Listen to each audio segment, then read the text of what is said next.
오늘 주시는 말씀을 같이 나누겠습니다.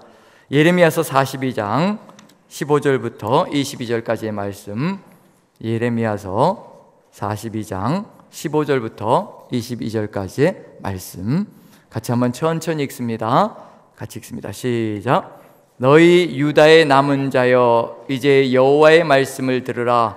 만군의 여호와 이스라엘의 하나님께서 이와 같이 말씀하시되, 너희가 만일 애굽에 들어가서 거기에 살기로 고집하면 두려워하는 칼이 애굽 땅으로 따라가서 너희에게 미칠 것이요, 너희가 두려워하는 기근이 애굽으로 급히 따라가서 너희에게 임하리니 너희가 거기에서 죽을 것이라. 무릇 애굽으로 들어가서 거기에 머물러 살기로 고집하는 모든 사람은 이와 같이 되리니 곧 칼과 기근과 전염병에 죽을 것인즉 그들에게 내리는 재난을 벗어나서 남을 자가 없으리라. 만군의 여호와 이스라엘의 하나님께서 이와 같이 말씀하시되, 나의 노여움과 분을 예루살렘 주민에게 부은 것 같이 너희가 애굽에 이를 때 나의 분을 너희에게 부으리니 너희가 가증함과 놀램과 저주와 치욕거리가 될 것이라. 너희가 다시는 이 땅을 보지 못하리라 하시도다. 유다의 남은 자들아, 여호와께서 너희를 두고 하신 말씀에 너희는 애굽으로 가지 말라 하셨고, 나도 오늘 너희에게 경고한 것을 너희는 분명히 알라. 너희가 나를 너희 하나님 여호와께 보내며 이르기를, 우리를 위하여 우리 하나님 여호와께 기도하고 우리 하나님 여호와께서 말씀하신 대로 우리에게 전하라. 우리가 그대로 행하리라 하여 너희 마음을 속였느니라. 너희 하나님 여호와께서 나를 보내사 너희에게 명하신 말씀을 내가 오늘 너희에게 전하였어도 너희가 너희 하나님 여호와의 목소리를 도무지 순종하지 아니하였은즉 너희가 가서 머물려고 하는 곳에서 기근과 전염병에 죽을 줄 분명히 알지니라. 아멘. 오늘 내용 15절부터 22절까지 읽으면서 아멘 하기조차 부담스러운 그런 내용이 아닌가라는 생각이 듭니다. 이 속에서 어떤 하나님의 마음을, 징계와 심판 그리고 멸망, 이런 얘기들, 칼과 기근과 전염병으로 너희를 죽일 것이라, 이런 내용이 가득 들어차 있는데, 어떻게 이 속에서 하나님은 어떤 분이십니까? 라고 우리가 은혜로운 하나님을 발견해낼 수 있을까라는 두려움이 들어가기도 합니다. 하지만 이 속에도 하나님의 은혜로우신 마음이 들어가 있고, 우리를 염려하고 우리를 사랑하신 하나님의 강력한 그 사랑의 마음이 가득히 들어차 있다는 것, 그것은 분명합니다. 왜냐하면 이 내용이 주어져 있다는 것만으로도 지금 그것을 느껴볼 수가 있거든요. 이 내용, 오늘 읽은 내용은 15절부터 22절까지는 필요 없는 내용이기도 합니다. 굳이 이 내용을 여기다 집어넣을 필요가 없거든요. 그런데도 이 내용을 넣어주신 겁니다.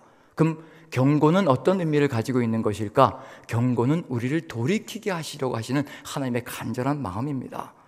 그 돌이킴에 우리가 응답하여서 하나님의 마음을 따라서 우리가 움직여 간다면 죽음이 아니라 생명의 길로 갈 것이라는 것을 하나님께서는 아시기 때문에 이렇게 강력하게 우리에게 말씀해 주신다는 것, 이 강력함이 우리에게는 또 은혜로 작용한다는 것을 생각해 본다면요, 하나님의 마음이 어떤 것인지 또한 느껴볼 수 있지 않을까 싶습니다. 오늘의 내용은 어디와 연결시켜야 되냐면, 오늘과 내일의 내용은 어제 내용과 연결될 수밖에 없습니다. 이제 내일 우리가 묵상할 내용 43장의 내용은요, 잔류민들이 드디어 하나님께 응답하는 내용입니다. 그 응답하기 전에 하나님께서 그 응답을 바르게 만들어 가시기 위해서 강력하게 경고하시고 선포하는 내용이거든요. 그래서 은혜가 될 수가 있는 겁니다. 자, 오늘 내용은 어제 내용과 연결시켜서 가는데요, 어제 내용 속에 이미 하나님께서 응답해 주셨습니다.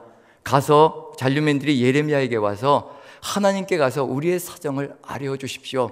우리의 마음을 아뢰어 주십시오. 우리가 어디로 가야 할지, 할 일과 갈 길을 우리에게 보여주십시오 하고 우리 하나님께 간구해 주십시오 라고 부탁을 합니다. 그리고 예레미야가 하나님께 간구했고 하나님의 응답이 열흘 만에 들어왔습니다. 열흘이라는 이 이야기 속에, 이 내용 속에, 이 기간 속에 하나님께서도 고민하고 계시고, 그리고 또 그 열흘이라는 기간 동안 잔류민들도 고민할 겁니다. 하나님의 소리가 들리지 않니 수많은 생각이 마음속에서 오갔을 거예요. 우리도 뭔가 누군가에게 전가를 전해놓고 응답이 오지 않을 때 우리 마음속에 엄청난 갈등과 고뇌가 있습니다. 하나님도 그 시간을 보내시면서 고뇌하시고, 그리고 잔류민들도 그 시간 동안에 자신들 마음속에 있는 것이 무엇인지를 돌아볼 거거든요. 우리도 돌아보게 됩니다. 그 열흘이라는 시간이 지난 다음에 하나님께서 응답하셨습니다. 어제 내용을 제가 다시 한 번 더 읽어봅니다. 어떤 마음이 들어가 있는지. 10절입니다. 제가 한번 읽어볼게요. 너희가 이 땅에 눌러 앉아 산다면 내가 너희를 세우고 헐지 아니하며 너희를 심고 뽑지 아니하리니 이는 내가 너희에게 내린 재난에 대하여 뜻을 돌이킴이라. 이건 역사가 뒤바뀌는 내용입니다. 10절의 내용은요, 하나님께서 뜻을 돌이켰다는 얘기거든요. 하나님께서 이미 선포하신 거예요. 한번 생각해 보십시오. 하나님께서 나는 너희들에게 이렇게 할 것이라. 70년의 포로기를 줬고 그것은 절대로 변함이 없을 것이라 이미 선포하셨습니다. 그런데 하나님께서 그 열일이라는 기간 동안에요, 깊이 수고하신 다음에 그리고 뜻을 돌이키셨다라고 얘기합니다. 한번 생각해 보십시오. 실없는 하나님이 될 거거든요.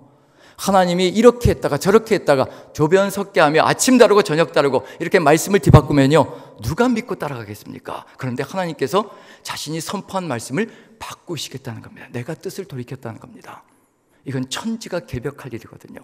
그 정도로 새 역사가 이루어진 거거든요. 한번 생각해 보십시오. 지금 포로기에 잡혀있는 사람이 있습니다. 바벨론의 포로로 가 있는 사람이 있어요. 그 사람들은 70년을 걸어가야 되는 겁니다. 그런데 남아있는 사람들에겐 너희들에겐 그거 거치지 않게 해주겠다. 그럼 다른 사람들은 억울하다고 호소할 거예요. 왜 우리는 그 지경을 만들어 놓고 저 사람들에게는 하나님 마음 바꾸시는 겁니까? 그것까지 다 감수하시겠다는 겁니다. 내가 너희들을 위하여 내 뜻을 바꿨다는 겁니다. 이제 가야 될 길이 뭘까요? 잔류민들에게 이런 부탁을 하시는 겁니다. 내가 이렇게 엄청난 결단을 하였다. 너희들도 결단이 필요하다는 겁니다. 너희들도 바꿔야 된다는 겁니다. 너희들도 마음을 돌이켜야 된다는 겁니다. 내가 돌이켰으니 너희도 돌이켜서 같이 하나 되어질 때 새 역사가 펼쳐진다는 거거든요. 그래서 13절, 14절에 이렇게 부탁하시는 겁니다. 그 마음속에 뭐가 있는지 보셨거든요. 그래서 부탁하시는 겁니다. 제가 한번 읽어볼게요. 그러나 만일 너희 하나님 여호와의 말씀을 복종하지 아니하고 말하기를 우리는 이 땅에 살지 아니하리라 하며, 또 너희가 말하기를 아니라 우리는 전쟁도 보이지 아니하며 나팔 소리도 들리지 아니하며 양식의 궁핍도 당하지 아니하는 애굽 땅으로 들어가 살리라 하면 잘못되리라. 마음속에 있는 게 뭔지 알고 계시거든요. 그 열흘 동안에 그들의 마음속에, 잔류민들의 마음속에 오고 가고 있는 것, 중심을 아시는 하나님인데 그거 모르시겠습니까? 우리의 중심 다 꿰뚫고 계시거든요. 우리 속에서 어떤 갈등이, 어떤 염려가, 어떤 근심이, 걱정이 오고 가고 있는지 우리 하나님처럼 정확하게 아시는 분이 없습니다. 그 마음을 아심에도 불구하고 내가 뜻을 돌이켰다고 얘기하시고 너희도 뜻을 돌이켜야 한다라고 말씀해 주시는 거거든요. 우리 마음속에 우리도 세상을 향하여 가는 마음이 있거든요. 그게 잔류민들의 마음속에 들어가 있습니다. 저는 이걸 14절을 읽으면서요, 어제 묵상을 하면서 14절을 읽으면서 이게 내 마음이구나. 잔류민들의 마음만이 아니라 이게 바로 내 마음속에 들어가 있는 거구나. 이게 내가 지금도 추구하고 있는 거구나. 하나님을 의지한다고 하면서 내 속에 이게 가득히 들어차 있구나. 하나님이 그걸 보시겠구나. 그걸 깨달았습니다. 첫 번째로요, 우리는 전쟁도 보이지 아니하며, 누가 평안을 누리고 싶지 않겠습니까? 이 세상에서 누가 전쟁을 치르고 싶겠어요?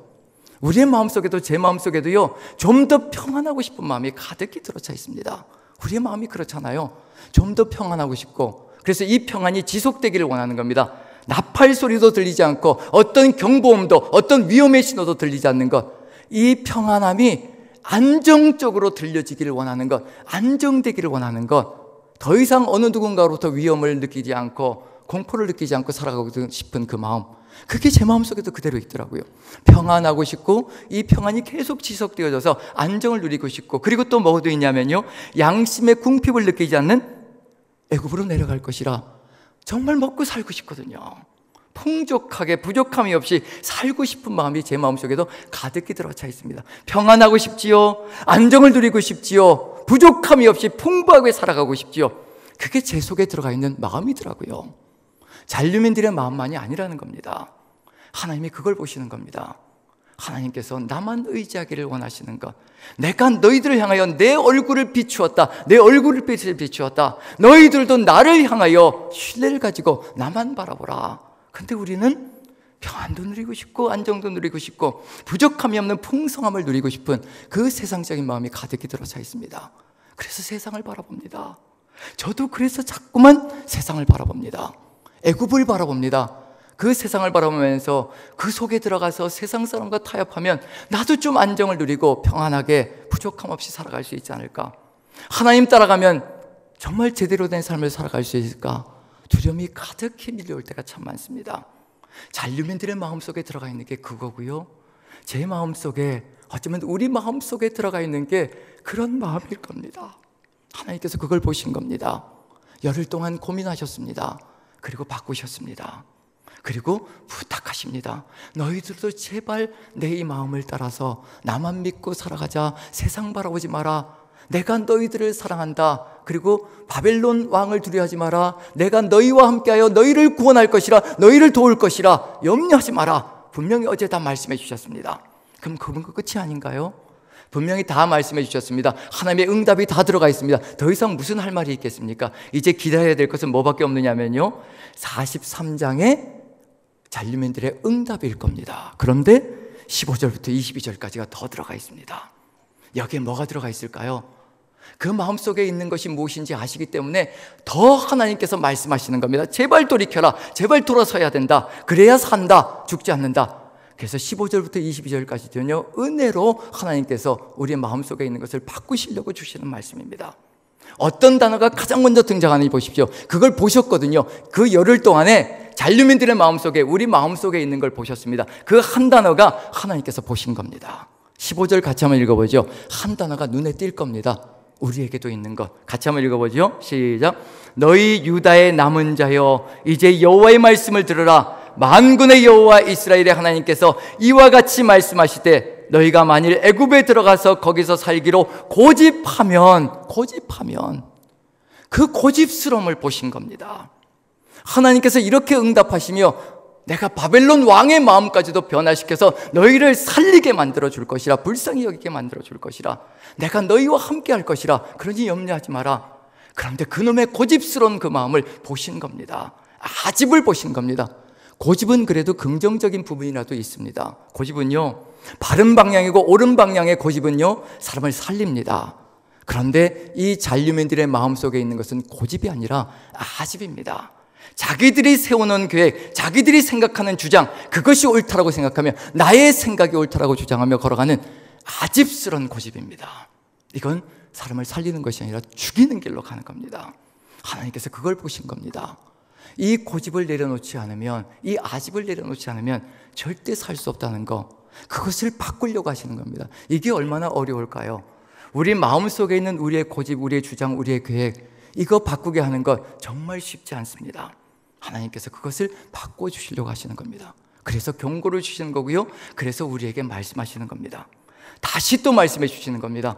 우리의 마음속에 있는 고집을 이 한 달도 우리가 보면서, 이 한 달 동안에 이 폭염 속이지만 우리가 우리의 생각을 내려놓는다면 우리는 하나님을 만날 것이고 하나님의 얼굴빛을 보게 될 겁니다. 여기서 고집하다라는 단어가요, 어떤 뜻이냐면 히브리어 원어로는요, 얼굴을 두고 두었다라는 뜻입니다. 강조형이에요. 얼굴을 두고 두었다. 어디로요? 얼굴을 거기로 향하여 두고 두었다. 무슨 뜻일까요? 얼굴을 애굽으로 향해서 두고 두었다는 겁니다. 절대로 돌리지 않을 것처럼 애굽을 향하여 두었다는 얘기거든요. 하나님은 얼굴을 이미 돌리셨습니다. 얼굴을 돌리셔서 잔류민들을 향하여 환하게 영광의 빛을 비추기 시작하셨습니다. 그런데 잔류민들은 자기의 얼굴들을 어디로요? 애굽 땅으로 두고 또 두었으며 절대로 돌리지 않을 것처럼 그렇게 살아가고 있는 중입니다. 우리의 얼굴은 어디로 향하고 있을까요? 하나님을 향하여 우리가 나아가고 있습니까? 아니면 세상을 향하여 우리 얼굴이 세상 속으로 나아가는 그런 빛을 보고 세상으로 눈이 고정되어 있으며 마음이 고정되어 있습니까? 지금 하나님께서 우리의 그 고정된 마음을, 세상을 향하여 나가는 마음을 고치시려고, 바꾸시려고 최선을 다하고 계시는 중입니다. 그것이 하나님의 은혜입니다. 16절 제가 한번 읽습니다. 이렇게 말씀해 주십니다. 너희가 두려워하는 칼이 애굽 땅으로 따라가서 너희에게 미칠 것이요, 너희가 두려워하는 기근이 애굽으로 급히 따라가서 너희에게 임하리니 너희가 거기에서 죽을 것이라. 너희가 평안을 얻기를 원하느냐, 안정을 취하기를 원하느냐, 부족함이 없이 풍족하게 살아가기를 위하여 애굽 땅으로 가려고 하느냐, 칼이 거기로 따라갈 것이며 거기에서 기근을 느끼고 기근을 만나고 말 것이라, 그것을 경고하고 있는 중입니다. 세상 속으로 들어가면 살 것 같지만 절대로 그것이 생명의 길이 아닙니다. 그것은 곧 죽음의 길이라는 것을 얘기하고 계시거든요. 왜 죽음의 길일까? 17절 같이 한번 읽어보죠. 같이 시작. 무릇 애굽으로 들어가서 거기에 머물러 살기로 고집하는 모든 사람은 이와 같이 되리니 곧 칼과 기근과 전염병에 죽을 것인즉 내가 그들에게 내리는 재난을 벗어나서 남을 자가 없으리라. 여기도 또 계속해서 그쪽으로 고집하는 거, 얼굴을 그쪽으로 향하는 겁니다. 끊임없이 그쪽을 바라보는 거예요. 얼굴이 그쪽으로 향한다는 얘기는 마음이 정해져 있다는 것을 의미하는 겁니다. 이것처럼 무서운 일이 없습니다. 우리가 얼굴을 향하여 바라보는 것이 뭘까요? 우리 마음이 향하는 것이거든요. 우리 눈길이 머무는 것이 어딜까요? 내가 가고 싶은 곳이고요, 내가 살고 싶은 곳입니다. 끊임없이 고집스러운 마음이 변화되지 않고 있다는 것을 보여주고 있습니다. 칼과 기근과 전염병에 죽을 것이라. 왜 그럴까요? 애굽으로 들어가서요, 세상의 평안과 안정과 세상의 부족함이 없는 풍부함을 누리기 시작하면요, 반드시 돌아가는 것이 있습니다. 반드시 어디로 가게 되냐면 우상숭배로 가게 되어 있습니다. 평안이 우상숭배가 되고요, 안정이 우상숭배가 되고 풍부한 것이 우상숭배가 되어서 모든 우상을 섬기는 길로 가게 되어 있습니다. 그럼 당연히 뭐가 될까요? 당연히 우상숭배의 끝은 칼과 기근과 전염병입니다. 그게 바로 18절, 이것밖에 남은 것이 없습니다. 하나님이 아시기 때문입니다. 우상숭배로 가면요, 남는 것은 결국 이거라는 것을 알려주고 계시거든요. 18절 같이 한번 읽어봅니다. 시작. 만군의 여호와 이스라엘의 하나님께서 이와 같이 말씀하시되 나의 노여움과 분을 예루살렘 주민에게 부은 것 같이 너희가 애굽에 이를 때 나의 분을 너희에게 부르니 너희가 가증함과 놀램과 저주와 치욕거리가 될 것이라. 너희가 다시는 이 땅을 보지 못하리라 하시도다. 나의 노여움과 분을 예루살렘 주민에게 부은 것 같이. 예루살렘 주민들이 우상숭배로 결국 망하고 말았습니다. 똑같은 결론에 도달하고 말 것이라는 것을 하나님은 이미 아시고 계십니다. 그래서 경고하시는 겁니다.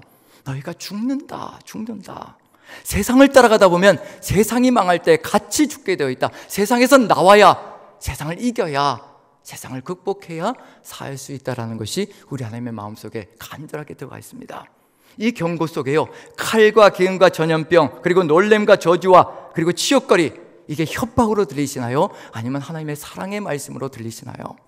이게 협박으로 들리면 내가 지금 어떤 삶을 살아가고 있는지 그게 드러납니다. 하지만 이게 하나님의 사랑으로 들리면요, 하나님께서 나를 돌이키시려고 이렇게 최선을 다하시는구나, 이렇게 말씀하시는구나, 이 위협까지 가하시면서 내 마음을 돌이키시려고 이렇게 최선을 다하시는구나, 그 마음을 느낀다면 하나님은 지금도 우리 하나님이시고요, 우리는 그 하나님의 마음과 함께 돌이켜 주님의 뜻을 받들 수가 있습니다. 그럼 여기까지면 끝일 것 같아요. 여기까지면 하나님의 마음을 충분히 느낄 수 있을 것 같습니다. 43장으로 넘어가면 될 것 같아요. 이제 응답으로 넘어가면 될 것 같습니다. 그런데 또 하나가 또 나옵니다. 예레미야서에서 이런 적이 없었습니다. 이런 적이 없었어요. 유일합니다. 유일한 내용이 펼쳐지고 있습니다. 누구의 경고가 들어가냐면 예레미야의 경고가 들어갑니다. 예레미야가 이런 적이 없었습니다. 예레미야는 하나님의 말씀을 받았어요. 그 말씀만 전달하는 사명이었거든요. 그런데 여기 마지막으로 예레미야가, 처음이자 마지막으로 예레미야도 잔류민들에게 경고를 보냅니다. 그게 무슨 얘기일까요? 돌이키기 위해서요, 마음속에 뭐가 있는지 예레미야도 보았다는 얘기입니다. 하나님의 마음으로 그 고집스러움이 결국 어떤 결정을 하게 될지 보았다는 얘기거든요. 그래서 예레미야도 나서게 됩니다. 유일하게 나서게 된 이 상황이 정말 하나님께서 예레미야를 통해서도 역사하시려고 안간힘을 쓰시고 계시다는 것을 느껴볼 수가 있습니다. 같이 한번 보시죠. 19절입니다. 같이 읽습니다. 시작. 유다의 남은 자들아, 여호와께서 너희를 두고 하신 말씀에 너희는 애굽으로 가지 말라 하셨고 나도 오늘 너희에게 경고한 것을 너희는 분명히 알라. 나도 하나님의 마음을 따라 너희에게 다시 한 번 더 경고한다. 이게 무슨 얘기일까요? 마지막의 마지막입니다. 끝입니다. 정말 끝입니다. 이미 바벨론의 포로로 잡혀갔고요, 남은 잔류민이에요. 마지막입니다. 이제 마지막이 다가왔다는 것을 보여주고 있는 중이거든요. 그래서 끝까지 돌이키시려고 최선을 다하시는 겁니다.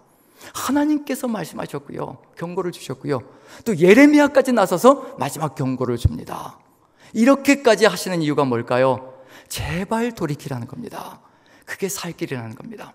세상을 바라보지 말고 세상이 살 길이 아니라 바로 하나님께로 돌이키는 것, 하나님이 함께 하시는 삶이 이 세상의 가장 위대한 삶이요, 가장 아름다운 삶이요, 가장 감동스러운 삶이라는 것을 우리 하나님께서 아시기 때문에 우리 하나님께서 돌이키시려고 그러시는 겁니다.